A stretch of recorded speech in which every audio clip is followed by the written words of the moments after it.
حضرت نظام الدین کے بیانات کے لیے ہمارے چینل کو سبسکرائب کریں۔ دوستو، یہ نہ تقریر سے حل ہوگا اور بیان ہمارے اجتماع کا موضوع بھی نہیں ہے۔ حضور اکرم صلی اللہ علیہ وسلم کی مکی زندگی میں چند بیانات ملتے ہیں، ورنہ تو آپ کی تو انفرادی محنت ہے، آپ کی تو انفرادی محنت ہے۔ ایک وہ بیان ملتا ہے کہ آپ صبح سے دعوت دے رہے تھے اور آپ لوگوں کو ایمان کی طرف بلا رہے تھے، کوئی آپ کے چہرے پہ تھوک کر جا رہا تھا، کوئی آپ کے سر پہ مٹی ڈال کر جا رہا تھا، کوئی آپ کو گالی دے کر جا رہا تھا، کوئی آپ کو دھکا دے کر نکل رہا تھا، اور اسی حال میں دن چڑھ گیا اور اللہ کے رسول صلی اللہ علیہ وسلم مکہ مکرمہ کے میدان میں دعوت دیتے رہے۔ جب آپ کی بیٹی زینب کو پتا چلا کہ مکے والوں نے تیرے باپ کے ساتھ یہ سلوک کیا ہے، تو ایک پیالے میں پانی لے کر آئی اور باپ کی شکل کو دیکھ کر رونے لگی۔ قابو نہیں پا سکی امام الانبیاء کی معصوم بچی، اور بے ساختہ آنکھوں سے آنسو نکل آئے، لیکن اللہ کے رسول صلی اللہ علیہ وسلم نے اپنے آنسوؤں پر قابو پا کر یوں فرمایا، بیٹی کو تسلی دی، بیٹی رونے کی بات نہیں ہے، گھبرانے کی بات نہیں ہے، تو اچانک اپنے باپ کے قتل ہونے کا خوف نہ کر، ایک وقت آئے گا کہ خدا تیرے باپ کے اس دین کو ہر کچے اور پکے گھر میں داخل ہو کر گئے۔ اس دن کا ایک بیان ملتا ہے، اور اس دن یہ بشارت ہے اس بیان کے پیچھے۔ آپ کی بیٹی زینب نے آپ کے دامن سے معصوم ہاتھوں سے آپ کا چہرہ پانی میں بھگو بھگو کر صاف کیا ہے، اور باپ کو چمٹ چمٹ کر رو رہی تھی۔ اس لیے میرے بھائیوں بزرگوں دوستو، یہ تو خدا کا حکم ہے، وَذَكِّرْ فَإِنَّ الذِّكْرَىٰ تَنفَعُ الْمُؤْمِنِينَ، کہ ایمان کا مذاکرہ ہوگا تو ایمان والوں کو نفع ہوگا۔ تقریر بیان ہمارے کام کا کوئی موضوع نہیں ہے۔ یہ مذاکرے اور یہ تو ذہن سازی کے لیے ہیں، جذبات کو ابھارنے کے لیے ہیں کہ ایمان کا مذاکرہ کرو، صحابہ کی زندگی کے قربانی کے واقعات سناؤ، اس لیے کہ ان قربانیوں کا زمانہ 1400 سال پیچھے چلا گیا، اور آج 1400 سال کا بعد کا مسلمان دنیا کی چیزوں کو دیکھ رہا ہے، اور انہی میں اس کو ترقی نظر آ رہی ہے۔ اس لیے دعوت کی محنت کے راستے سے امت کو 1400 سال پیچھے لے جانے کی محنت ہے کہ امت کی زندگی میں ایمان کیسے آئے، امت کی مرد عورتوں کی زندگی میں علم کیسے آئے، امت کے بچوں کی زندگی میں قرآن حدیث کا علم کیسے آئے، ہماری مسجدیں اعمال مساجد سے آباد کیسے ہوں، ہمارے گھروں کا ماحول نورانی ماحول میں کیسے تبدیل ہو، ہمارے گھروں سے غیر مسلموں کے طریقے کیسے نکلیں، ہمارے گھروں میں محمد صلی اللہ علیہ وسلم کی سنتیں کیسے زندہ ہوں۔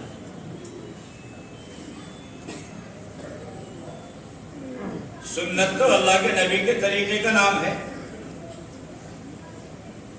اور جس طریقے میں جس عمل میں آپ کا طریقہ نہیں، وہ عمل خدا کے یہاں مقبول نہیں ہے۔ سنت مسلمان کہہ کر یوں بے پرواہ ہو جاتا ہے کہ جی ہم سے تو فرائض ہی ادا ہو جائیں، یہی غنیمت کی بات ہے۔ سنتیں ادا کرنا، سنتیں پڑھنا، یہ تو بڑے اونچے دیندار قسم کے لوگوں کی کام ہے، کہ یہ سب سے خطرناک امت کے جملے ہیں، اور خطرہ ہے کہ اس کا ایمان بھی سلب کر لیا جائے۔ یہ تو نبی کے طریقے کا انکار کر رہا ہے۔ ایمان کے بعد نماز جیسا عمل، اگر اس میں جناب رسول اللہ صلی اللہ علیہ وسلم کا طریقہ نہیں ہے، تو یہ عمل بجائے خدا کے قرب کے خدا سے دوری کا سبب بنے گی، اور بجائے اجر کے یہ نماز جو نبی کے طریقے کے خلاف پڑھی جا رہی ہے، یہ نماز کل قیامت کے دن پکڑ کا سبب بنے گی، اس لیے کہ خدا کے یہاں وہی عمل قبول ہوگا جس عمل پر محمد الرسول اللہ صلی اللہ علیہ وسلم کی مہر لگے گی۔ اس مہر کے بغیر مومن کا کوئی عمل قبول نہیں ہو سکتا،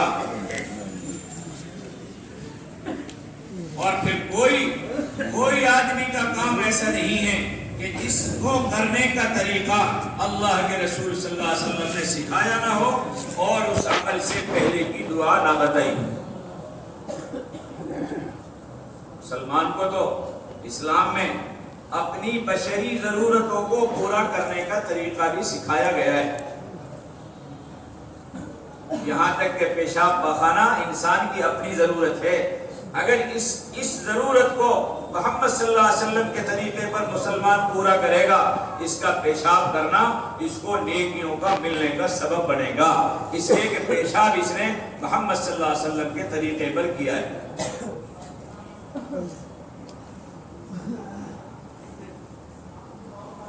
مسلمان کو اسلام میں تھوکنے کا طریقہ بھی سکھایا گیا ہے، مسلمان کو اسلام میں جوتی پہننے کا طریقہ سکھایا گیا ہے، انسانی ضرورتوں کو پورا کرنے کا طریقہ سکھایا گیا ہے، اور ہر عمل سے پہلے اس کو دعا سکھائی گئی۔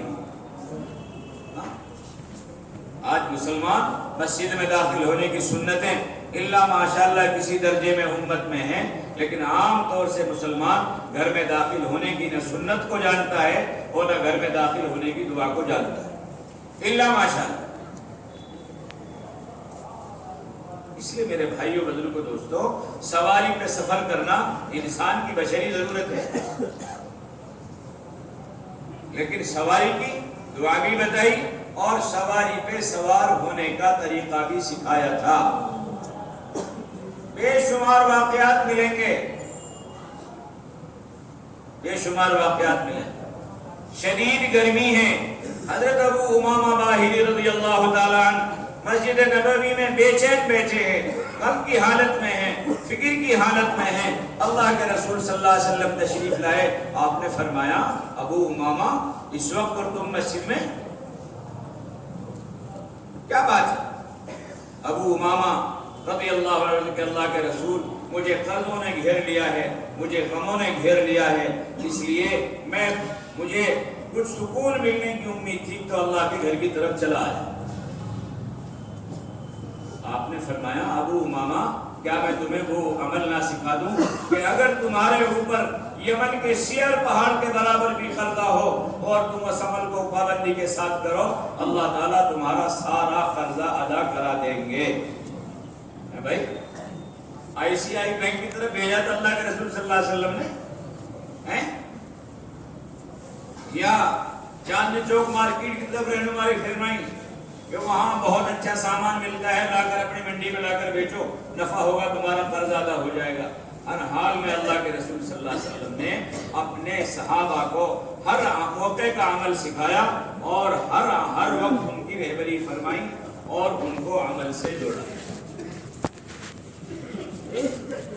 اور پھر سکھایا کہ تم صبح شام یہ دعا پڑھو، اللہم اکفنا بحلالک عن حرامک واغننا بفضلک عمن سواک، اللہم اکفنا بحلالک عن حرامک واغننا بفضلک عمن سواک۔ کچھ دنوں کے بعد ابو امامہ رضی اللہ تعالیٰ عنہ حاضر خدمت ہوئے اور عرض کیا کہ اللہ کے رسول آپ نے جو عمل مجھے سکھایا میں نے پابندی کے ساتھ وہ عمل کیا، اللہ کا فضل ہے، اللہ تعالیٰ نے میرے سارے غم دور کر دیے اور خدا نے میرا سارا قرضہ ادا کرا دیا۔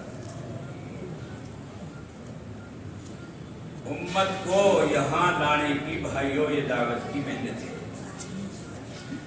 اور یہ صفات اور یہ نعمتیں، یہ دولتیں، یہ معاشرہ جب تک وجود میں نہیں آ سکتا جب تک امت کے ہر فرد کی زندگی قربانیوں کی بنیاد پر نہ آئے۔ ضابطہ اللہ کا قربانی، ضابطہ اللہ کا قربانی، والذین جاہدوا فینا لنہدینہم سبلنا، جو جتنی کوشش کرے گا، جو جتنی محنت کرے گا، ہم اس کے لیے اتنا ہی راستہ کشادہ کر دیں۔ ومن جاہد فانما یجاہد لنفسہ، اور اس اللہ کا ضابطہ یہ ہے کہ سب سے پہلے نفع جو ملتا ہے وہ محنت کرنے والے کی اپنی ذات کو ملتا ہے۔ سب سے پہلا نفع دعوت کی محنت کا، یہ خدا کا ضابطہ ہے کہ جو دعوت کے میدان میں چلے گا چاہے اس کی دعوت سے کسی کو نفع ہو نہ ہو، لیکن اللہ تعالیٰ اس محنت کرنے والے کو اور اس دائی کو ہر حال میں ہدایت دیں گے، اسے محروم نہیں فرمائے۔ آپ نے کہیں نہیں سنا ہوگا کہ مؤذن نے مسجد میں اذان دی ہو اور نماز نہ پڑھی ہوا، ایسا نہیں ہو سکتا ہے آپ کے خیال سے کہ مؤذن اذان دے اور ان کو نماز کی توفیق نہ ملے؟ یہ تو ہو سکتا ہے کہ مسجد کا پڑوسی اذان کی آواز سن کر مسجد میں نماز کو نہ آئے، لیکن یہ نہ ہوا ہے اور نہ انشاءاللہ ہوگا، اور نہ اس کا گمان ہے کہ مؤذن اذان دے اور خدا اس کو نماز سے محروم فرما دے۔ اس لیے کہ اسلام میں اذان تو مکمل دعوت ہے، اسی لیے اس کی دعا اللہم رب ہذہ الدعوۃ التامہ، اور بے شمار فضائل ہیں۔ ہاں، اور آج یہ عمل اللہ حفاظت فرمائے اتنا گر گیا امت کی نظروں میں کہ یہ ذمہ داری سب سے کمزور طبقے کو دی جاتی ہے، ورنہ تو اذان کے فضائل سنو، اذان کے فضائل سنو۔ حضرت علی رضی اللہ تعالیٰ عنہ فرماتے ہیں کہ مجھ سے بہت بڑی چوک ہوئی ہے، مجھ سے بہت بڑی چوک ہوئی ہے۔ اللہ کے رسول صلی اللہ علیہ وسلم نے ایک موقع پر فرمایا اور میں چوک گیا، اگر خدا میری رہبری فرماتے تو میں اذان کی ذمہ داری حسن حسین کے لیے اللہ کے نبی سے مانگتا، لیکن کس کے مقدر میں آئی؟ ارے کس کے مقدر میں آئی؟ بلال کے مقدر میں آئی ہے، اور انعام کیا ملا ہے کہ نبی دنیا میں زندہ ہیں اور بلال جنت میں نبی کے آگے آگے چل رہا ہے کہ نہیں؟ میں اللہ کے راستے میں جانا چاہتا ہوں، مجھے اجازت دے۔ آپ نے فرمایا بلال اذان کون دے گا؟ اذان کون دے گا؟ حضرت بلال رضی اللہ تعالیٰ عنہ نبی صلی اللہ علیہ وسلم کی صحبت یافتہ ہیں، عرض کیا کہ امیر المومنین میں اپنا بدل لے کر آیا، میں اپنا بدل لے کر آیا ہوں، میرے بعد میرا یہ بھائی اذان دے گا۔ میں نے فرمایا کہ آپ تم جا سکتے، تو اس لیے میرے بھائیوں بزرگوں دوستوں، آج ہم جو کہتے ہیں کہ ہمیں موقع نہیں ہے، ہم کیسے جائیں، یہ ذمہ داری وہ ذمہ داری ہے بھائی کہ نہیں، اسلام میں سارے طریقے ہیں اور سارے آسان راستے آپ کو صحابہ کی زندگی ملیں گے۔ ہاں، کہ اپنا بدل تلاش کرو اور بدل اپنا چھوڑ کر جاؤ اور اللہ کے راستے میں نکلنے کی ترتیب بناؤ۔ خروج ہر حال میں ہے، خروج ہر حال میں ہے، اور اتنی ناراضگی کا اظہار، اتنی ناراضگی کا اظہار نہ اللہ کے رسول صلی اللہ علیہ وسلم نے اور نہ اللہ نے کسی گناہ پر نہیں فرمایا جتنا اللہ کے راستے کے خروج کی تاخیر پر صحابہ پر عتاب آیا ہے۔ 95-20-988 اجتہادی غلطیاں ہوئی ہیں، 988 اللہ نے کرائی ہیں، اگر صحابہ سے وہ غلطیاں نہیں ہوتی تو امت کو سبق کیسے ملتا؟ امت کو کیسے پتا چلتا کہ اسلام کا ضابطہ کیا ہے؟ اس لیے اللہ نے چوری بھی ہوئی ہے صحابہ سے، بڑا گناہ بھی ہوا ہے صحابیات سے، لیکن کسی گناہ پر کسی صحابی کا بائیکاٹ نہیں ہوا، سوائے ان 3 صحابہ کا بائیکاٹ ہوا ہے جنہوں نے ایک تقاضے پر اللہ کے راستے میں نکلنے میں تاخیر کی، اور تینوں بدری صحابہ ہیں، تینوں بدری صحابہ جن کے بارے میں اللہ کے نبی اللہ کی طرف سے حکم ہے اور بشارت ہے کہ 313 کی اگلے پچھلے گناہوں کی معافی کا اللہ نے فیصلہ فرما دیا۔ اگر تم سے کوئی گناہ ہو بھی گیا، اللہ کا وعدہ ہے کہ ہم اس کو بھی معاف فرما دیں گے، فَفْعَلُوا مَا شِئْتُمْ، تم جو نہیں چاہے گا۔ لیکن ایک تقاضا چھوٹا ہے، ایک تقاضا چھوٹا ہے۔ تینوں بدری صحابہ ہیں اور تینوں بڑے صحابہ میں ہیں۔ حضرت کعب علماء صحابہ میں ہیں، مرارہ بن ربیع بڑے صحابہ میں ہیں، لیکن کتنا زبردست عتاب آیا کہ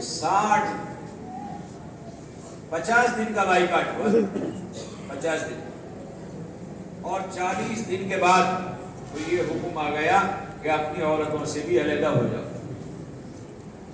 انہوں نے پوچھا ہے کہ اللہ کے رسول کیا طلاق نہیں ان کو میکے میں بھیج دو اور تم الگ ہو جاؤ. اتنا سخت. ایک تقاضا چھوٹنے کی وجہ سے خدا کی ناراضگی اور اللہ کے رسول صلی اللہ علیہ وسلم کی ناراضگی کہ نہ کوئی ان سے سلام کرے گا، نہ ان کے سلام کا جواب دے گا، نہ کوئی ان کے پاس بیٹھے گا، نہ انہیں کوئی اپنے پاس بٹھائے گا، نہ ان سے کوئی خرید و فروخت کرے گا. اور 40 دن تک یہ صحابہ اسی حال میں روتے دھوتے زندگی گزارتے رہے. اور 40 دن کے بعد بڑی مصیبت بڑا فیصلہ آیا کہ اپنی بیویوں سے علیحدگی اختیار کرو. پورا قصہ لکھا ہے فضائل اعمال میں، حکایت صحابہ میں. حکایت صحابہ یوں فرماتے ہیں کعب رضی اللہ تعالیٰ کہ زمین باوجود ساری کشادگیوں سے ہم پر تنگ ہو گئی اور زمین پہ رہنا اور چلنا پھرنا ہمارے لیے مشکل ہو گیا. ایک تو خطرہ یہ تھا کہ اگر اسی حال میں اللہ کے رسول صلی اللہ علیہ وسلم پردہ فرما گئے تو قیامت تک کوئی مسلمان ہم سے نہ سلام کرے گا اور نہ ہمارے سلام کا جواب دے گا اور نہ ہم سے کوئی بات کرنے کو تیار ہے. اور اگر خدا نہ خواستہ اسی حال میں ہماری موت آ گئی تو اللہ کے رسول صلی اللہ علیہ وسلم ہماری نماز جنازہ نہیں پڑھائیں گے. اور جب آپ ہماری نماز جنازہ نہیں پڑھیں گے تو کسی صحابی کی ہماری نماز پڑھنے کی کیسے ہمت ہو سکتی ہے؟ اس لیے میرے بھائیوں بزرگوں دوستوں، اللہ کے راستے میں نکلنے کی تاخیر کرنا یہ گناہ خدا کے نزدیک سب سے بڑا گناہ ہے. سب سے بڑا گناہ. یا ایھا الذین آمنوا ما لکم اذا قیل لکم انفروا فی سبیل اللہ اثاقلتم الی الارض ارضیتم بالحیاۃ الدنیا وما متاع الحیاۃ الدنیا فی الآخرۃ الا قلیل الا تنفروا یعذبکم عذابا الیما ویستبدل قوما غیرکم ولا تضرونہ شیئا. اے ایمان والو، جب تم سے اللہ کے راستے میں نکلنے کے لیے کہا جاتا ہے تم زمین کو پکڑ کر بیٹھ جاتے ہو اور زمین پر بوجھ بن جاتے ہو اور دنیا کے سارے سامان کو اس چھوٹی سی ذلیل دنیا پر تم نے آخرت کی زندگی کو مؤخر کر دیا اور دنیا کو آخرت پر مقدم کر دیا. کیا تمہارا گمان ہے کہ تم ہمیشہ دنیا میں رہو گے؟ اللہ تنفروا یعذبکم عذابا الیما. اللہ میری اور آپ کی پوری امت کی حفاظت فرمائے. اتنا سخت جملہ ہے، علماء سے پوچھو. اللہ تعالیٰ نے قید لگائی اللہ تنفروا، اگر تم نہ نکلو گے تو ہم تمہیں دنیا میں دردناک عذاب دیں گے اور تمہیں ہٹا دیں گے دوسرے لوگوں کو لے آئیں گے اور تم ہمارا کچھ نہیں بگاڑ سکتے. اللہ تنفروا یعذبکم عذابا الیما ویستبدل قوما غیرکم. تمہاری جگہ تمہیں بدل دیں گے، تمہارا راستہ صاف کر دیں گے اور تمہاری جگہ دوسرے لوگوں کو لے آئیں گے. ولا تضرونہ شیئا، اور تم ہمارا کچھ نہیں بگاڑ سکتے. اللہ کا ضابطہ ہے. وَيَسْتَبْدِلْ قَوْمًا غَيْرَكُمْ ثُمَّ لَا يَكُونُوا أَمْثَالَكُمْ. ہم تمہیں بدل لیں گے، دوسروں کو لے آئیں گے اور وہ تمہارے جیسے نہیں ہوں. یعنی ہمارے راستے میں نکلنے میں، ہمارے دین کی محنت کرنے میں وہ سستی نہیں کریں گے، کوتاہی نہیں کریں گے. زندہ جاگتی مثال ہے بھائیوں اس کام کا، اس ملک میں آنا اور اس کام کے لیے اس ملک کا خدا کا قبول فرمانا. ورنہ تو حضور اکرم صلی اللہ علیہ وسلم کی ہجرت کے لیے تو مدینہ منورہ اللہ نے منتخب فرمایا.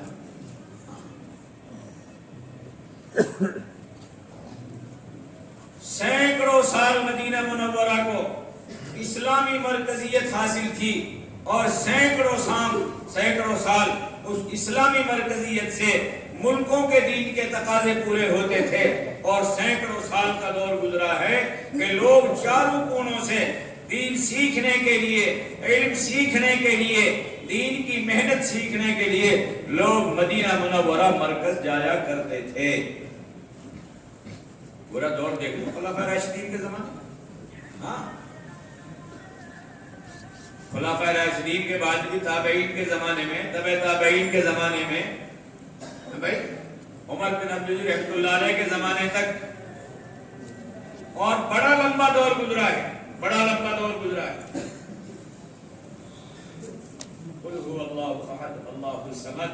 نبی جی آپ اپنی امت کو یہ بات سمجھا دو اللہ تعالیٰ تنے تنہا نرادھار اکیلے ہیں اور اللہ کی ذات بالکل بے نیاز ہے. جس طرح خدا بے نیاز ہے خدا کا دین بھی بے نیاز ہے. نہ تمہاری محنت کی، نہ تمہارے چلوں کی، نہ تمہارے 4 مہینوں کی، نہ بیرون ملک 5 مہینوں کی، نہ تمہارے علماء کا سال دوسرے سال کے نکلنا. نعوذ باللہ خدا تمہارے خروج کا محتاج نہیں ہے. یا ایھا الناس انتم الفقراء واللہ الغنی.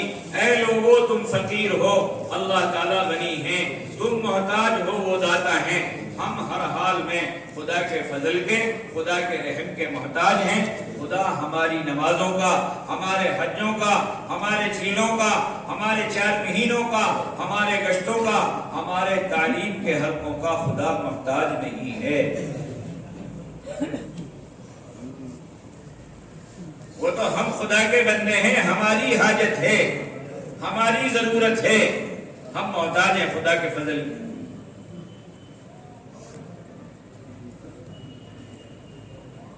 جماعت کی تشکیل ہو رہی ہے مدینہ منورہ میں اور رخ ملا ہوا ہے ترکی میں. سمندر پار جماعت جائے گی، استنبول کا رخ ہے. ابو ایوب انصاری رضی اللہ تعالیٰ حضور صلی اللہ علیہ وسلم کے زمانے میں ہر تقاضے پر اللہ کے رسول صلی اللہ علیہ وسلم کے ساتھ ہیں اور اس وقت جماعت جا رہی تھی. بعض لوگوں نے 92 سال کی عمر لکھی ہے اور بعض مفسرین نے 94 برس کی عمر تاریخ میں فرمائی ہے. اور جب جماعت تیار ہوئی تو فوراً بستر باندھ کر مسجد نبوی میں آ گئے اور اللہ کے راستے میں جانے کے لیے تیار ہو گئے. بیٹوں نے سمجھایا، رشتہ داروں نے سمجھایا، آپ کے زمانے کے صحابہ نے سمجھایا کہ اللہ کا فضل ہے. تم ساری زندگی حضرت محمد صلی اللہ علیہ وسلم کے ساتھ تقاضوں پر چلتے رہے. اب تمہاری عمر بڑی ہو گئی، اب تم بوڑھے ہو گئے، اب تم بزرگ ہو گئے. بیٹوں نے کہا ابا جان آپ مسجد نبوی میں عبادت کریں، آپ گھر میں آرام فرمائیں. آپ کی جگہ انشاءاللہ ہم 1 نہیں 2 بھائی جانے کے لیے خدا کے راستے میں تیار ہیں. ابو ایوب انصاری رضی اللہ تعالیٰ عنہ فرمایا کہ مجھے یہ قرآن کی آیت چین سے بیٹھنے نہیں دیتی. مجھے یہ قرآن کی آیت چین سے بیٹھنے نہیں دیتی. انفروا خفافا وثقالا وجاہدوا باموالکم وانفسکم فی سبیل اللہ. کہ ہر حال میں خدا کے راستے میں نکلو، بھاری ہو یا ہلکے ہو، بیمار ہو یا صحت مند ہو، جوان ہو یا بوڑھے ہو، مالدار ہو یا غریب ہو، خوشی ہو یا رنج ہو، ہر حال میں خدا کے راستے میں نکلنا اور اپنی جان اور اپنا مال لے کر نکلنا. وجاہدوا باموالکم وانفسکم فی سبیل اللہ. اپنی جان، اپنا مال اللہ کا راستہ. ذالکم خیر لکم. تم جب اس عمل پر چلو گے ہو سکتا ہے کہ اللہ تعالیٰ تمہاری خیر کا فیصلہ فرمائے. سارے صحابہ، سارے رشتہ دار اور سارے خاندان والے، یہاں تک کہ جماعت کا ذمہ دار بھی خدا کے قرآن کی آیت کو سن کر خاموش ہو گیا اور ابو ایوب انصاری رضی اللہ تعالیٰ عنہ اس جماعت میں نکل گئے. جماعت روانہ ہوئی مدینہ منورہ سے، ترکی کے رخ پر چلی. ابو ایوب انصاری رضی اللہ تعالیٰ عنہ کی بیچ میں طبیعت بگڑ گئی اور بیماری بڑھتی رہی. بیماری میں اضافہ ہوتا رہا، کمزوری بڑھتی گئی.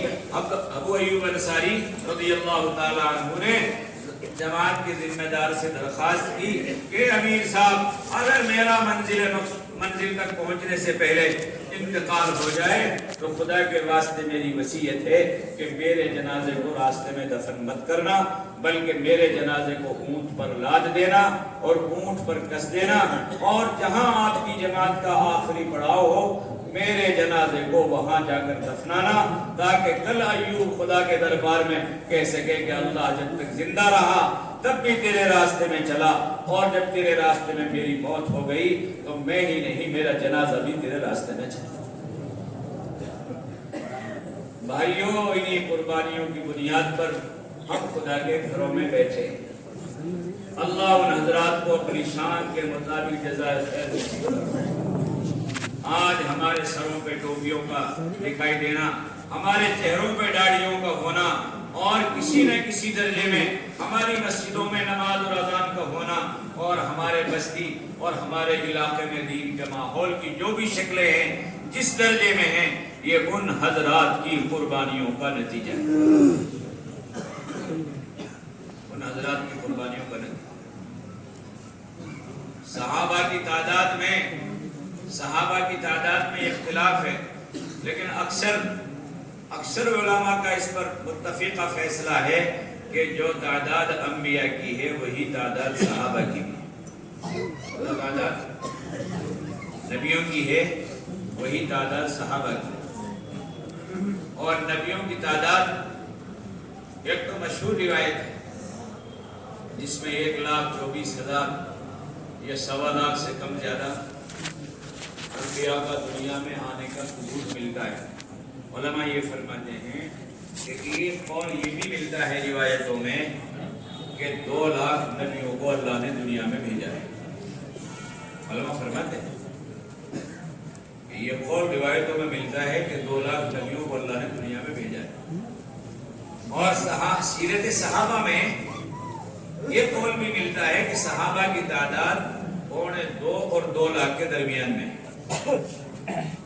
یہ بھی ملتا ہے، لیکن اس پر اتفاق ہے کہ جو تعداد انبیاء کی ہے وہی تعداد صحابہ کی ہے۔ لیکن آپ جب تحقیق کرو گے اور تاریخ پڑھو گے، یہ اہل علم سے پوچھو گے، تو مکہ مکرمہ میں اور مدینہ منورہ میں، مکہ مکرمہ میں اور مدینہ منورہ میں 14,000 صحابہ کی قبروں کا ثبوت ملتا ہے۔ جن میں علماء نے لکھا ہے کہ جن میں 6,000 کی تعداد مستورات کی، ان سمیت 14,000 ہے، ورنہ باقی سارے صحابہ ملکوں میں دفن ہیں، ملکوں میں۔ آپ دیکھ سیرت پڑھو، سنو علماء سے، 34,000 صحابہ دفن ہیں اردن میں، کتنے؟ 34,000 صحابہ۔ غزوہ موتہ جو ہوا ہے وہ اس زمانے کا یمن ہوگا، ہو سکتا ہے آج کا اردن ہو، جہاں 3 صحابہ کو ذمہ دار بنایا، جعفر بن ابی طالب، زید بن حارثہ، عبداللہ بن رواحہ رضی اللہ عنہ، اور یوں فرمایا کہ اگر یہ تینوں شہید ہو جائے تو مسلمان پھر مشورہ کر کے جسے چاہے امیر بنا لے۔ ایک یہودی اس وقت جماعت روانہ ہو رہی تھی، کیونکہ اس وقت تک یہودی مدینہ منورہ میں رہتے تھے، آپ کی گفتگو سن رہا تھا، جماعت روانہ ہو گئی، اس نے قسم کھا کر یہ کہا یہودی نے، جو دشمن اسلام، دشمن محمد رسول اللہ صلی اللہ علیہ وسلم تھا، کہ یہ تینوں آدمی تو ضرور شہید ہوں گے، اس لیے کہ ہو نہیں سکتا کہ محمد صلی اللہ علیہ وسلم نے ان کی شہادت کی نشاندہی کی ہو اور ان تینوں میں سے ایک بھی بچ جائے، تینوں شہید ہو۔ ابھی 2006 میں ہمارے ایک جماعت آئی تھی، 6-7 ملکوں کے لوگ تھے، اور اس میں اردو میں شادی کی، جہاں یہ غزوہ موتہ ہوا ہے، غریب اور بستی ہے، وہ سنا رہے تھے کہ مولانا ایک تو ان میں سے حضرت جعفر رضی اللہ تعالیٰ عنہ کی قبر تو ایک پہاڑ کے اوپر ہے، اور حضرت زید بن حارثہ جس کو نڑا کہتے ہیں، جو پہاڑ کے دامن میں ہوتا ہے، یہ وہاں دفن ہے۔ عبداللہ بن رواحہ ایک بڑا ٹیلا ہے مٹی کا، اس کو ان کی قبر ہے۔ اور جب آپ اس علاقے میں جائیں گے تو آپ کو میلوں سے خوشبو آنی شروع ہو جائے گی، میلوں سے۔ حضرت ابو ایوب انصاری رضی اللہ تعالیٰ عنہ کا جنازہ استنبول میں دفن ہوا ہے، اس لیے کہ اس جماعت کا آخری پڑاؤ استنبول تھا، سمندر کے پار۔ اور بڑا لمبا قصہ ہے۔ حضرت ام حرام بنت ملحان رضی اللہ تعالیٰ عنہ کی وہی دفن ہے ترکی میں. ان کا سفر ہوا ہے عثمان رضی اللہ تعالیٰ عنہ کے زمانے میں. اور دعا کرائی اللہ کے رسول صلی اللہ علیہ وسلم سے. اللہ کے رسول صلی اللہ علیہ وسلم سے رشتہ داری میں آتی ہے تم حرام بنت ملحان رضی اللہ تعالیٰ عنہ اتنی سمجھدار اور اتنی بہادر اور اتنی ذہین عورت تھی کہ اللہ کے رسول صلی اللہ علیہ وسلم بعض سفر میں اس کو تشکیل کر کے خود اپنے ساتھ لے کر جاتے. آپ ان کے گھر میں آرام فرما رہے ہیں, آپ کی نیند کھلی, آپ مسکرائے. فوراً اس نے عرض کیا کہ اللہ کے رسول آپ کیوں مسکرائے؟ آپ نے فرمایا کہ مجھے میری امت کی جماعت دکھائی گئی, اللہ کے راستے میں سمندر کا سفر کر رہے ہیں اور میرے صحابہ ایسے جا رہے ہیں سمندر پر جیسے بادشاہ تختوں پر بیٹھے. اس نے فوراً عرض کیا کہ اللہ کے رسول آپ دعا فرما دیں کہ میں بھی اس جماعت میں چلی جاؤں. آپ نے فرمایا کہ تم بھی اس جماعت میں جاؤ. یہ اپنے گھر کے کام میں لگ گئی اور اللہ کے رسول صلی اللہ علیہ وسلم پھر ٹیک لگا کر آرام فرمانے لگے. پھر آپ کو نیند کا سا غلبہ ہوا اور پھر اچانک آنکھ کھلی, پھر مسکرائے. پھر اس نے وہی سوال دہرایا, پھر آپ نے وہی خواب بتایا. پھر اس نے دوبارہ درخواست کی کہ اللہ کے رسول آپ دعا فرما دیں. آپ نے فرمایا کہ تمہارا ایک ہی سفر ہوگا اور اسی میں تمہاری شہادت ہو جائے. حضور اکرم صلی اللہ علیہ وسلم دنیا سے تشریف لے گئے. ابو بکر خلیفہ بنے, وہ بھی دنیا سے چلے گئے. حضرت عمر کی خلافت کا زمانہ آیا, تقریباً 6 سال سے بھی زیادہ کی مدت ہے. حضرت عمر بھی دنیا سے تشریف لے گئے. پھر حضرت عثمان غنی رضی اللہ تعالیٰ عنہ کا دور آیا اور سب سے پہلی سمندر کی جماعت کی جو تشکیل ہوئی ہے وہ حضرت عثمان رضی اللہ تعالیٰ عنہ کے زمانے میں ہوئی ہے. اور پھر امیر معاویہ رضی اللہ عنہ کے ساتھ مستورات کی جماعت طے ہوئی. حضرت امیر معاویہ کے ساتھ ان کی بیوی تھی اور یہ اپنے شوہر عبادہ بن صامت رضی اللہ تعالیٰ عنہ کے ساتھ حضرت عثمان کے زمانے میں حضرت معاویہ رضی اللہ تعالیٰ عنہ کی معیت اور امارت میں اس نے سمندر کا سفر طے کیا ہے. اور یہ جماعت کہاں گئی تھی؟ ارے جماعت جہاد کے لیے گئی تھی. ایئر کنڈیشن مکان نہیں تھا کہ ہماری جماعت کا قیام نہیں ہو سکتا. نئے گھر تلاش کرو مستورات کی جماعتوں کے قیام کرانے کے لیے. سارے تکلفات چھوڑ دو, بے پردگی ہے مکان میں, جماعت خود انتظام کر لے گی. گھر والوں کے ذمہ کوئی بوجھ نہیں ہے, جماعت خود کھانا بنائے گی. اس لیے کہ اللہ کے نبی اور اللہ کا حکم آ چکا, وجاہدوا فی سبیل اللہ باموالکم وانفسکم. ہر جماعت اپنا خرچہ لے کر نکلتی ہے اور جماعت کا وہ رخ طے ہوتا ہے جتنا خرچہ اس کے پاس ہوتا ہے. اس کی فکر چھوڑ دو. ہاں, نئے مکانوں میں جو مستورات کی جماعتوں کو داخل نہیں کرو گے, میرے بھائیوں گھروں کا ماحول نہ دیندار بنے گا, نہ گھر کی عورتوں کا ذہن اللہ کے راستے میں نکلنے کا بنے گا. ایسی کارگزاریاں ہیں آپ تصور نہیں کر سکتے, تصور نہیں کر سکتے. ان جماعتوں کی قیاموں کی اور اللہ کے راستے میں مستورات کے نکلنے کی جو برکتیں ہیں وہ صحابہ صحابیات کے ساتھ خاص نہیں ہیں. اس زمانے کے ساتھ اللہ کے وعدے نہیں ہیں, خدا کے وعدے اس محنت کے ساتھ قیامت تک کے لیے, قیامت تک کے لیے. ہو سکتا ہے اللہ حفاظت فرمائے, آپ کے ذہنوں میں خیال آ رہا ہوگا کہ بھائی وہ تو صحابہ تھے اور یہ تو نامعلوم 1400 سال پہلے کی باتیں سنا رہے ہیں. بھائی آپ ہندوستان کے صوبوں میں اور دنیا کے ملکوں میں جب اللہ کے راستے میں نکلو گے تو اس زمانے میں بھی آپ کو ایسی قربانیوں کے واقعات بے شمار ملیں گے, بے شمار واقعات ملیں گے ایسی قربانیوں کے. 2000 کے بعد 2002 میں غالباً ہمارا وقت لگا تھا بنگلور اور میسور میں. میسور میں ہماری جماعت ایک حلقے میں تھی اور ایک مسجد میں شب گزاری کے دن ہمارا قیام تھا. کیونکہ چلے کی جماعت تھی, میسور والوں نے ہمارا جو رخ بنایا شہر میں وہ ان مسجدوں میں بنایا جن مسجدوں میں شب گزاری ہوتی تھی. مسجد کا نام بھی عمر فاروق ہے, حلقے کا نام بھی عمر فاروق ہے. ہماری جماعت کا قیام تھا عشاء کے بعد. بڑے ذمہ دار ہماری جماعت کو لے کر بیٹھے, 80-85 سال کی عمر کے بزرگ اس وقت موجود تھے. تو انہوں نے کارگزاری سنائی, جو کچھ ہماری بات سے مذاکرہ کرنا تھا. کچھ فرمایا کہ بھائیو, خدا بھلا کرے مولانا الیاس صاحب رحمۃ اللہ علیہ کا اور میوات والوں کا. ہمارے یہاں جو پہلی جماعت آئی تھی میوات کی, وہ نظام الدین سے چل کر 6 مہینے میں میسور شہر میں پہنچی ہے. کتنے دن میں؟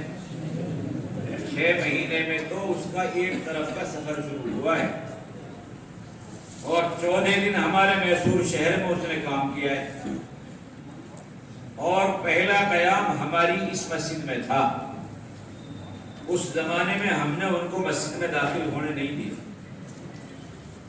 ناریل کے 3 پیڑ کھڑے تھے 2002 میں بھی, کہ اس ناریل کے پیڑ کے نیچے اس جماعت کا 7 دن تک سامان بھی رہا اور قیام بھی 7 دن تک اسی ناریل کے پیڑ کے نیچے رہا. آپ حضرات نے کرناٹک کا ساؤتھ کا سفر کیا ہوگا.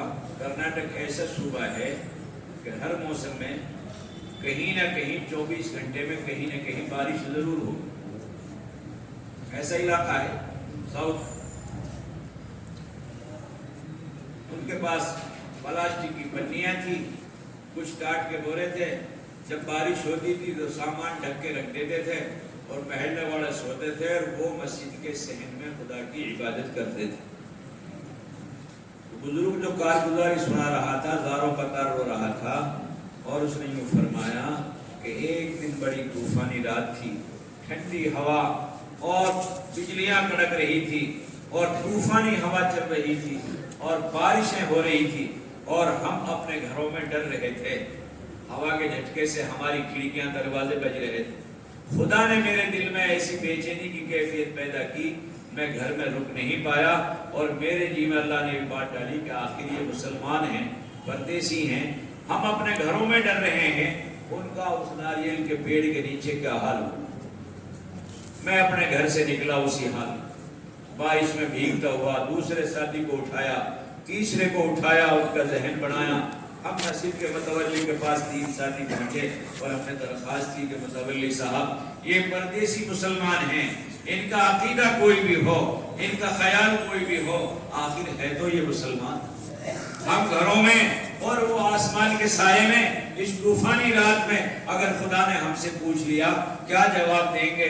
ہم چاہے ان کی بات کو نہ سنیں, ان کی بات کو نہ مانیں, لیکن کم سے کم ان غریبوں کو کوئی ٹھہرنے کی جگہ تو محفوظ دے دیں.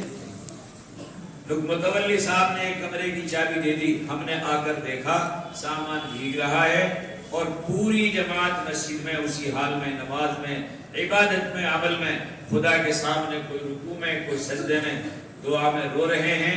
ایسا اثر ہوا ان کے اس عمل کا کہ ہم لوگوں نے اپنی خود تشکیل کر لی اور صبح ان کے ساتھ 3 دن لگانے کا ہم نے ارادہ کر لیا. قربانیوں سے زندہ ہوگا, قربانیوں سے امت کام پر آئی بھائی.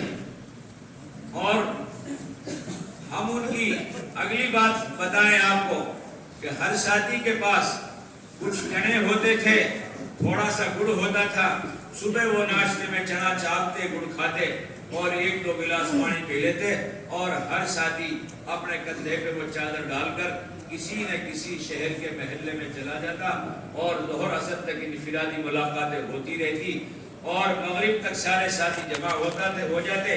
ہم مغرب کی نماز کے لیے آتے, یہ ساتھی لکڑی لے کر آتے اور آگ جلاتے اور ان انگاروں پر آٹا گوندھ کر روٹیاں بڑھا کر روٹیاں سیکتے. ہم محلے والے نوجوان تماشا دیکھنے کے لیے اور مذاق اڑانے کے لیے ان کے پاس جمع ہوتے. ان کے 2 ساتھی خدمت کرتے تھے اور باقی ساتھی نوجوانوں سے انفرادی باتیں کرتے تھے. ان کے 14 دن کے رونے دھونے اتنا کر دیا کہ ہمارے اس محلے میں سے 7 ساتھیوں نے ان کے ساتھ 3 دن لگائے. اللہ کا فضل ہے آج ہمارے پورے میسور شہر میں 102 مسجدیں ہیں. 102 مسجدوں میں مکمل مسجد وار جماعت موجود ہے اور کسی نہ کسی درجے میں مسجدوں میں اعمال مساجد قائم ہیں.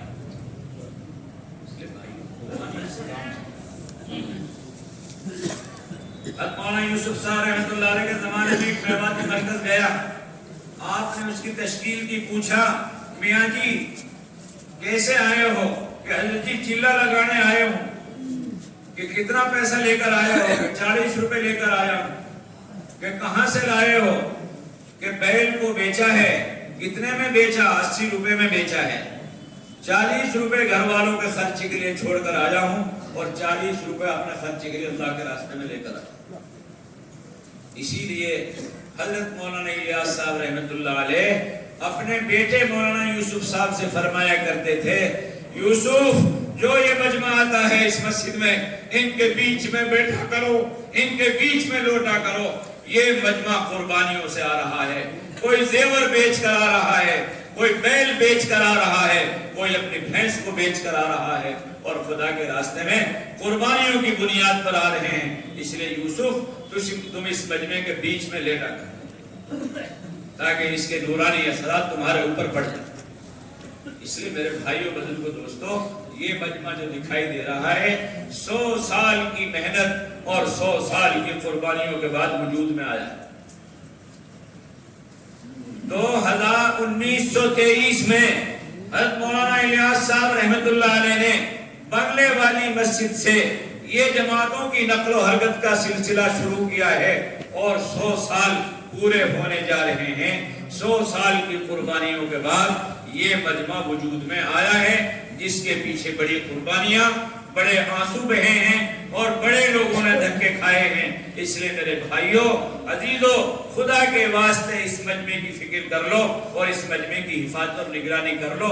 ہو سکتا ہے اللہ تعالیٰ انہی کی برکت سے ہمارا دنیا آخرت کا مسئلہ حل کر. بے شمار کارگزاریاں, بے شمار جماعت کی تشکیل ہوئی اور ساتھی کا نام لکھ گیا مسجد میں. رنجیدہ اور فکر مند ہو کر گھر میں آیا. بیوی نے پوچھا کیا بات ہے, کیوں فکر میں ہو؟ کہا کہ جماعت تھی مسجد میں اور میری تشکیل ہو گئی اور صبح نکلنا ہے. اگر میں صبح نہ نکلا تو خدا کا عذاب مجھ پر آ جائے گا. بیوی نے کہا اس میں گھبرانے کی فکر کی کیا بات ہے؟ فکر کی کیا بات ہے؟ کیوں کہا کہ 2 بچے ہیں, میں ہوں اور تم ہو. ہم نے اپنے گھر کی تنگی کو گھر میں رہتے ہوئے چھپا رکھا ہے. اگر میں جماعت میں جاؤں گا, میں بھی انسان ہوں, سردی کا زمانہ ہے, مجھے بھی رضائی چاہیے اور میں تمہیں بغیر رضائی بستر کے چھوڑ نہیں سکتا. دونوں میاں بیوی کا مشورہ ہو رہا ہے گھر میں. بیوی بھی مضبوط تھی, اس نے کہا اللہ کے بندے تو خدا کے راستے میں جا رہا ہے, یہ رضائی تو لے جا. ایک ہی چلے کی تو بات ہے, ایک ہی چلے کی تو بات ہے, 2 ہی بچے ہیں. رات میں دن میں ایندھن جمع کروں گی اور پوری رات آگ جلاؤں گی. ایک بچے کو اس پیر پر سلاؤں گی اور ایک بچے کو اس پیر پر سلاؤں گی اور پورا چلہ گزر جائے گا. خدا کی قسم اس خاتون نے وہ چلہ اسی حال میں گزارا. ان قربانیوں سے آج ہم مسجدوں میں بیٹھے. ایک نہیں سینکڑوں واقعات ہیں میوات کے, سینکڑوں. گھاٹمی کا گاؤں ہے جہاں بھی یہ حادثہ ہوا ہے, جہاں 2 نوجوان جڑائے گئے, جو میڈیا پر اس پہ ہے. اسی گاؤں کا واقعہ ہے. عرب جماعت تشکیل کر رہی تھی اور ایک زمیندار اپنی بیوی کے ساتھ اپنے کھلیان میں اپنی فصل اٹھا رہا تھا. امام صاحب بھی ساتھ تھے. مولانا ادریس صاحب رحمۃ اللہ علیہ کا انتقال ہو گیا. انہوں نے کہا جماعت کے ساتھی سے عربی میں کہ یہ ساتھی بہت دنوں سے اللہ کے راستے میں نکلنے کے لیے کہہ رہا ہے, آپ تھوڑی سی تشکیل کر لو, ہو سکتا ہے کہ آپ کی برکت سے نکل جائے. اس نے اس کو بلایا اور اس نے عرب سے ملاقات کرائی. عرب نے اس سے بات کی, مولانا نے ترجمہ کیا. جب اس کو بات سمجھ میں اس نے کہا کہ جی اور تو کوئی بات نہ ہے, میری بیوی حاملہ ہے, چند دنوں میں بچہ پیدا ہونے والا ہے, بس اللہ اس کو فارغ کر دے, میں اللہ کے راستے میں نکل جاؤں. بیوی نے کہا کہ مولوی صاحب اس سے یہ پوچھو کہ بچہ میں جنوں گی یا یہ جنے گا؟ بچہ تو مجھ پر ہوگا، اس پر تھوڑے ہوگا۔ مولانا نے عرب کو جب یہ جملہ سمجھایا، عرب کی آنکھوں میں آنسو جاری ہو گئے، اور ہم نے دیکھا 2091 میں جب ہم سال لگا رہے تھے، ایک حبشے کا عرب، اس کتاب میں یہ واقعہ عربوں کی کتابوں میں لکھا ہوا۔ اس نے مجھ سے سوال کیا کہ مولانا یہ کون سا گاؤں ہے جہاں اس مسلمان خاتون نے یہ کہا تھا کہ بچہ میں جنوں گی یہ جنے گا؟ کہ مولوی صاحب اس کو اللہ کے راستے میں لے جاؤ، اللہ تعالیٰ میرے بچے کی پیدائش میں آسانی کر دیں گے۔ ابھی پچھلے مہینے کی بات ہے، پچھلے مہینے علماء کی جماعت کی دوسرے سال کی سانگلی مہاراشٹر کی 5 مفتیان کرام تھے اس جماعت میں۔ ایک شیخ الحدیث تھا جو 20 سال سے بخاری شریف پڑھا رہا تھا، اور ایک اپنے ضلع کا قاضی تھا۔ شریع جو عدالت ہوتی ہے اور قضا کا جو فیصلہ ہوتا ہے، ایک قاضی ہے۔ 8 عالم تھے۔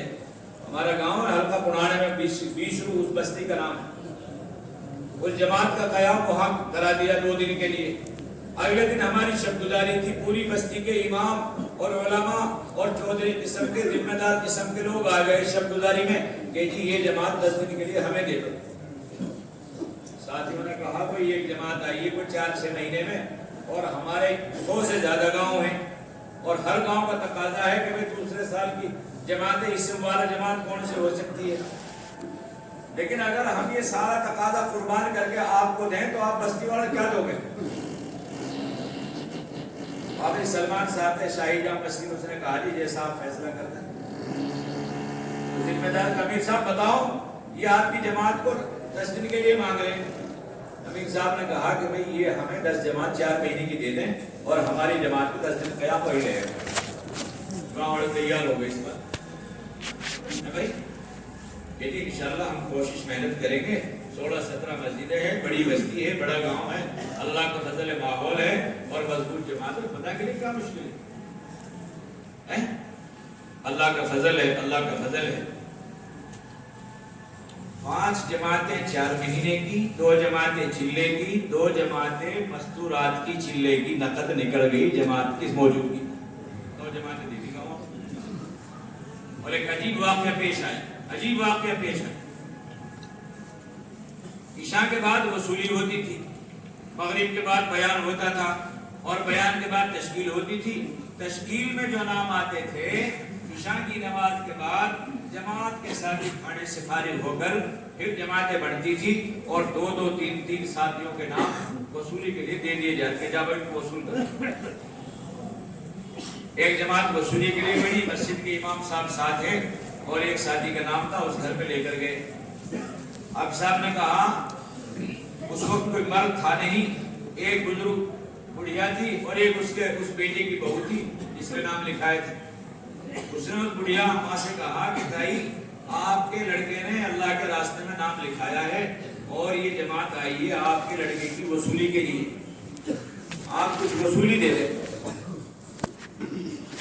تو بڑھیا نے بڑی لذت سے یوں کہا کہ ہاں جی جب وہاں نے نام لکھا دیو، اور ہمارا ارادہ ہے اس کو بالکل بھیجنے کا، ہم انشاءاللہ صبح پورا ہی پیسہ دے دیں گے، جتنا خرچہ ہوگا 4 مہینے کا ہم پورا پیسہ آپ کے پاس جمع کرا دیں گے، لیکن اس وقت ہمارے پاس پیسے نہیں۔ اب جی دوبارہ کہا کہ جی یہ تو کچھ نہ کچھ وصولی لے کر جائیں گے۔ اب اندر لڑکے کی بیوی بھی کھڑی تھی، اس نے چپکے سے اپنے کان کی سونے کے بالی نکال کر اپنی ساس کو دے دی کہ اماں پیسہ تو اس وقت ہمارے پاس نہیں ہے، لیکن جماعت والوں کو خالی ہاتھ بھیجنا یہ بھی اچھا نہیں ہے، اس لیے آپ یہ بالی ان کو دے دیں، صبح ہم وصولی جمع کرا دیں گے اور ہماری بالیاں ہمارے پاس آ جائیں گی۔ اس بڑھیا نے لا کر امام صاحب کو وہ بالیاں دے دی کہ ہاں بچی ہمارے پاس پیسہ تو یا وقت نہ ہاں، لیکن وہ چھوڑا کی بہو کی بالیاں ہیں، آپ انہیں لے جاؤ، صبح ہم پیسے جمع کرا دیں گے اور بالیوں کو لے آئیں۔ جماعت کے ساتھیوں کے سامنے جب یہ بات آئی تو شیخ الحدیث اور مفتی صاحب چیخ مار کر رونے لگے کہ 20 سال سے بخاری شریف شرح ستہ کی کتابیں پڑھا رہا ہوں، صحابہ کے واقعات پڑھ رہا ہوں اور طلبہ کو پڑھا رہا ہوں، کتابوں میں دیکھا تھا آج اس زمانے میں اپنی آنکھوں سے دیکھ، جب اس زمانے کی عورتوں کا یہ جذبہ ہے تو حضور اکرم صلی اللہ علیہ وسلم کے زمانے کی عورتوں کا کیا جذبہ ہے؟ اس لیے میرے بھائیوں، یہ دین دنیا میں قربانیوں کی بنیاد پر زندہ ہوا ہے، اور قیامت تک اس دین کو زندہ کرنے کے لیے قربانیاں درکار ہیں۔ مسلمان قربانی دیتا رہے گا، اللہ تعالیٰ اس کا دین پر چلنا آسان کر دیں گے، اور خدا اس کو دین کے پھیلانے میں بھی خدا اس کی محنت کو ذریعہ بنائیں گے۔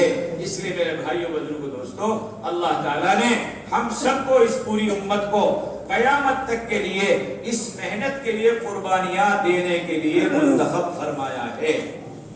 یہ امت چھٹی ہوئی امت ہے۔ ہاں، حضرت عمر رضی اللہ تعالیٰ عنہ کا ایک دوست تھا یہودی، اس نے توریت میں سے کچھ باتیں لکھ کر دی حضرت عمر کو کہ یہ اچھی نصیحت ہے۔ حضرت عمر بڑے خوش ہو کر لے کر آئے اور اللہ کے رسول صلی اللہ علیہ وسلم کی خدمت میں آئے اور سلام عرض کیا، اور یہ عرض کیا کہ اللہ کے رسول، میرے ایک دوست ہے فلاں یہودی، اور اس نے مجھے کچھ نصیحتیں، بھلی باتیں تورات میں سے لکھ کر دی ہیں، اگر آپ اجازت دیں تو میں ان کو سنا دوں۔ اللہ کے رسول صلی اللہ علیہ وسلم کا چہرہ اتنا سنتے ہی سرخ ہو گیا۔ کتاب میں لکھا ہے روایت میں کہ آپ کے چہرے پہ غصے کی وجہ سے اتنی سرخی آ گئی جیسا آپ کے چہرے پر انار کا رس نچوڑ دیا گیا۔ ایک صحابی برابر میں تھے، اس نے فوراً کہا، عمر تم دیکھ نہیں رہے اللہ کے رسول صلی اللہ علیہ وسلم کا چہرہ کی کیفیت؟ فوراً حضرت عمر نے معافی مانگ لی کہ اللہ کے رسول مجھ سے غلطی ہو گئی، آپ مجھے معاف فرما دیں۔ جب آپ کا غصہ ظاہر ہو گیا، اللہ کے نبی صلی اللہ علیہ وسلم نے فرمایا، عمر غور سے سن، اگر عیسیٰ علیہ السلام بھی دنیا میں آئیں گے تو اس کو بھی دنیا میں زندگی گزارنے کے لیے محمد صلی اللہ علیہ وسلم کی شریعت پر چلنا پڑے گا، ورنہ تو اگر میری شریعت کو اس نے آ کر دنیا میں چھوڑ دیا تو اس کو بھی گمراہی سے کوئی بچا نہیں سکتا۔ اور سن عمر، اللہ تعالیٰ نے نبیوں میں سے مجھے چھانٹا ہے اس امت کے لیے، اور یہ امت تمام امتوں میں سے چھانٹی گئی ہے محمد صلی اللہ علیہ وسلم۔ اللہ نے مجھے تمہارے لیے نبیوں میں سے چھانٹا ہے، اور تم کو خدا نے میرے لیے امتوں میں سے چھانٹا ہے۔ تمہاری رہبری صرف میری اطاعت کے ساتھ۔ اس لیے میرے بھائیوں بزرگوں دوستوں، یہ امت دنیا میں قربانیوں کے ساتھ، ذمہ داریوں کے ساتھ آئی ہے۔ وَجَاهِدُوا فِي اللَّهِ حَقَّ جِهَادِهِ هُوَ اجْتَبَاكُمْ، تم دین کی محنت ایسے کرو جیسے اس محنت کا کرنے کا حق ہے، اس لیے کہ اللہ تعالیٰ نے تم کو اس دین کی محنت کے لیے چھانٹا ہے۔ هُوَ اجْتَبَاكُمْ، خدا نے تم کو اس کے لیے منتخب فرمایا ہے۔ وَمَا جَعَلَ عَلَيْكُمْ فِي الدِّينِ مِنْ حَرَجٍ، اور دین کے اندر کوئی تنگی نہیں ہے۔ اللہ تعالیٰ نے اس امت کو ملت ابراہیم پر دنیا میں بھیجا ہے۔ ملت ابیکم ابراہیم هو سماکم المسلمین من قبل، ابراہیم علیہ السلام کے زمانے میں بھی تمہارا نام مسلمان تھا، آسمانی کتابوں میں بھی تمہارا نام مسلمان ہے، اور قرآن میں بھی اللہ نے تمہارا نام مسلمان رکھا۔ اس لیے خدا نے حکم فرمایا، یا ایھا الذین آمنوا ادخلوا فی السلم کافہ، اے ایمان والو پورے مسلمان بن کر زندگی گزارو۔ کیا مطلب؟ کہ پورا اسلام سیکھو، پورا اسلام سیکھو۔ یہ تو جزئی ایمان ہے، ایمان کے کچھ شعبے ہیں، پورا ایمان سیکھو۔ وَمَن يَبْتَغِي غَيْرَ الْإِسْلَامِ دِينًا فَلَن يُقْبَلَ مِنْهُ وَهُوَ فِي الْآخِرَةِ مِنَ الْخَاسِرِينَ، کہ جو دین اسلام سے ہٹ کر زندگی گزارے گا اس کا کوئی عمل قبول نہیں ہوگا۔ اللہ میری آپ کی پوری امت کی حفاظت فرمائے۔ وَمَن يَبْتَغِي غیر الاسلام دینا فلن یقبل منہ ان الدین عند اللہ الاسلام، اللہ کے نزدیک پسندیدہ دین جو ہے وہ دین اسلام ہے۔ اور دین کہتے ہیں حضرت محمد صلی اللہ علیہ وسلم کے طریقوں کو، اللہ اللہ تعالیٰ کے تمام حکموں کو حضرت محمد صلی اللہ علیہ وسلم کے طریقے پر پورا کرنا، اس کا نام دین ہے، اور اس کو اللہ نے قرآن میں دین اسلام کہا ہے۔ کریں گے؟ کرو گے؟ اللہ قبول فرمائے۔ اسی دین کی دعوت دی تھی عدی بن حاتم رضی اللہ عنہ کو اللہ کے نبی صلی اللہ علیہ وسلم، اور اس نے بھی یہی کہا تھا کہ اللہ کے نبی میں اپنے دین پر ہوں۔ آپ نے فرمایا عدی میں تم سے زیادہ تمہارے دین کو جانتا ہوں، تم سے زیادہ تمہارے دین کو جانتا ہوں۔ عدی کو بڑا تعجب ہوا کہ مجھ سے زیادہ میرے دین کو آپ جانتے ہیں؟ کہ ہاں میں تجھ سے زیادہ تیرے دین کو جانتا ہوں، اس لیے کہ میں اللہ کا رسول ہوں۔ اور سن عدی میں یہ بھی جانتا ہوں کہ جو تو اور تمہارا پادری اپنی امت کا چوتھائی مال غنیمت کھا جاتے ہو، حالانکہ تمہارے مذہب میں اس کا کھانا تمہارے لیے جائز نہیں ہے، لیکن تم باوجود کہ اس کو کھا جاتے ہو۔ عدی فرماتے ہیں کہ میں نے جب یہ جملہ آپ کی زبان سے سنا تو میں نے گھٹنے ٹیک دیے، یعنی میں نے یہ تسلیم کر لیا کہ یہ نبی ہی ہو سکتے ہیں، نبی کے علاوہ یہ بات کوئی نہیں کہہ سکتا۔ اور پھر وہ ساری بشارت کہ عدی تو اس لیے مسلمان نہیں ہو رہا کہ آج مسلمان خاکوں کی، قسم و پرسی کی اور غربت کی زندگی جی رہے ہیں۔ عدی غور سے سن، ایک زمانہ آئے گا تو دیکھے گا کہ لوگ مال کو لے کر پھریں گے لیکن کوئی لینے والا نہیں۔ عدی اور سن، اس سے آگے کی بات، ایک زمانہ آئے گا کہ کسریٰ بن ہرمز کے یعنی روم کی حکومت ٹوٹے گی اور وہ ملک فتح ہوگا اور اس کے خزانے مدینہ منورہ میں آئیں گے، اور عدی کو اپنی آنکھوں سے دیکھیں۔ بڑا تعجب ہوا حضرت عدی کو کہ کسریٰ بن ہرمز کے خزانے، کہ ہاں کسریٰ بن ہرمز کے خزانے ٹوٹے گے اور وہ ملک فتح ہوگا اور وہ سارے خزانے مدینہ منورہ میں آئیں گے۔ اور عدی ایک بات اور سن لے، وہ بھی تجھے دیکھنی پڑے گی، یہ دعوت ہے، یہ اللہ کا دین ہے، خدا اس دعوت کو دنیا میں چلا کر رہیں گے، اور ایک دور آئے گا کہ ایسا امن کا ماحول قائم ہوگا، آج لوگوں کی نہ جان محفوظ ہے، نہ مال محفوظ ہے، نہ عزتیں محفوظ ہے، لیکن جب دنیا میں دعوت کا عمومی ماحول پیدا ہوگا۔ تم نے ہیرا شہر دیکھا ہے؟ اس نے کہا کہ اللہ کے نبی میں نے نام تو سنا ہے، دیکھا نہیں۔ آپ نے فرمایا کہ ایک شہر ہے، ایک بستی ہے صنعاء میں، جو یمن کی راجدھانی ہے، اس صنعاء شہر کے پاس، یہاں سے ایک نوجوان خاتون زیوروں سے لدی ہوئی اور نوجوان خاتون بیت اللہ کا سفر کرے گی، اور پورے سفر میں اس کو کوئی آنکھ غلط نگاہ سے دیکھنے والی نہیں ہے۔ حضرت علی رضی اللہ تعالیٰ عنہ جب اس حدیث کو بیان فرما رہے تھے، زار و قطار آنکھوں سے آنسو جاری تھے، اور وہ عورت، وہ نوجوان دوشیزہ، وہ خاتون حضرت عمر رضی اللہ تعالیٰ عنہ کے زمانے میں تنہا سفر کیا ہے، اونٹ پر زیوروں سے لدی ہوئی، اور بیت اللہ کا طواف کر کے واپس جب گھر پہنچی اور اس کے سفر کی کارگزاری پوچھی، اس نے کہا کہ مجھے اتنی بھی تکلیف نہ ہوئی کہ ایک آدمی کے پاس 2 مکان ہو برابر میں، اور ایک مکان سے دوسرے مکان میں جا کر داخل ہو۔ کیا تکلیف ہوگی؟ میری عمر کے جو بڑے ملے، اس نے میرے ساتھ ایسا برتاؤ کیا کہ جیسے یہ میرا باپ ہو۔ جو میرے ہم عمر مسلمان نوجوان ملے، اس نے میرے ساتھ ایسا معاملہ کیا جیسے یہ میرا ماں جایا باپ جایا بھائی۔ اس لیے بھائیوں، یہ محنت کوئی رسمی محنت نہیں ہے۔ علی رضی اللہ تعالیٰ عنہ اس جماعت میں بذات خود شریک تھے، اس جماعت نے ملک روم کو فتح کیا ہے اور کسریٰ کے خزانے مدینہ منورہ میں لائے گئے۔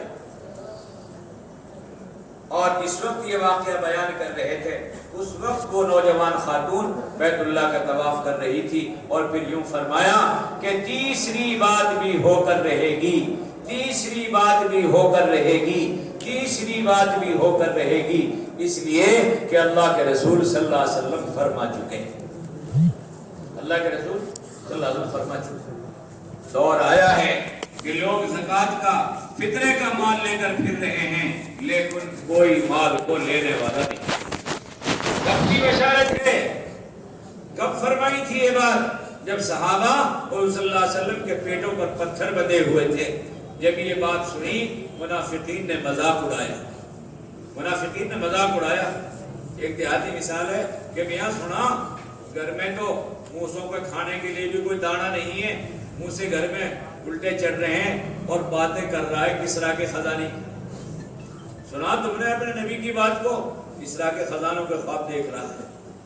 صحابہ نے فرمایا خواب نہیں ہے، خواب نہیں ہے، یہ دعوت ہے، نبی کا فرمان ہے، خدا کا فیصلہ ہے اور یہ ہو کر رہے۔